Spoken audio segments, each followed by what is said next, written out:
거시미술관 4기 입주 작가 결과보고전 평론을 쓴 인형으로 만든 영상입니다. 제가 담당한 작가는 아르시, 켠, 두 사람이고요.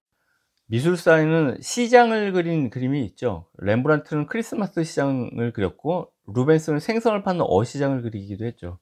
그리고 지금은 우리가 시장으로 말하기 좀 어렵지만 아랍권에서 노예 시장을 기록한 그림들이 있는데, 이런 그림은 오리엔탈리즘 회화로 보통 분류가 되죠.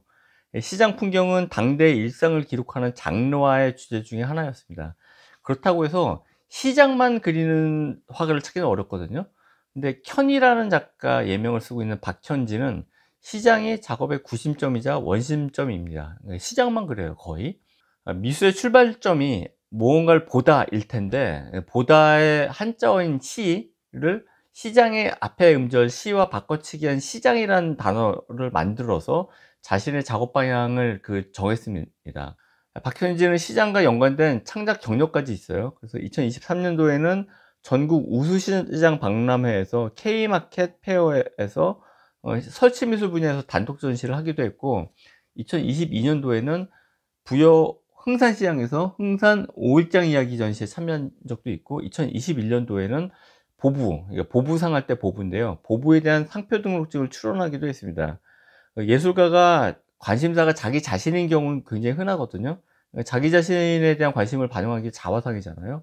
근데 박현진은 자신이 태어난 산부인과와 가까운 곳에 있는 유성시장 5일장에 대한 그 기억을 쫓으면서 그 시장을 이게 투어하기도 했대요. 이런 시장 투어가 자기 자신을 알아가는 하나의 방편이었겠죠.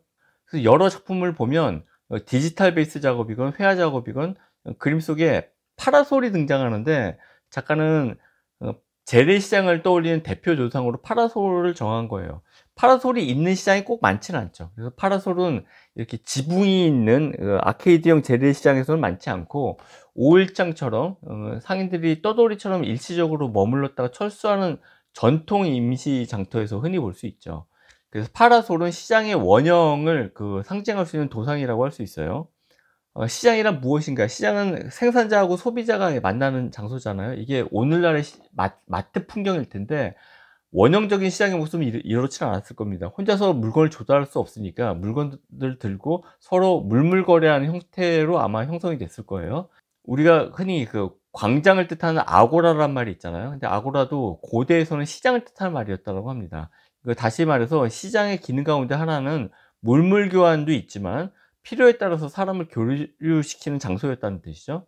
그렇게 시장이 갖고 있는 교류의 기능을 들지 않더라도 박현지 작업의 거의 대부분은 미술을 삶에서 고립시키지 않는 태도를 갖고 있습니다. 그래서 2020년도 포르투갈 리스본에서 레지던시 할 때 벼룩 시장 개념이 포르투갈이 굉장히 강하대요. 그래서 포르투갈 사람들한테 시장에 관련돼서 이게 질문하는 과정을 작업으로 반영한 관계미학적 작업입니다.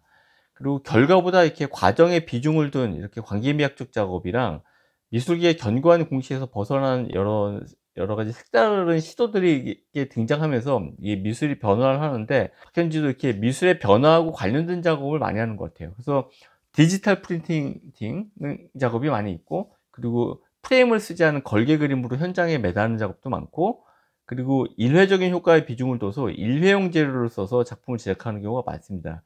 뭐 이런 거마저도 일시적인 장터, 5일장의 승리를 닮았다라고 저는 생각을 했습니다.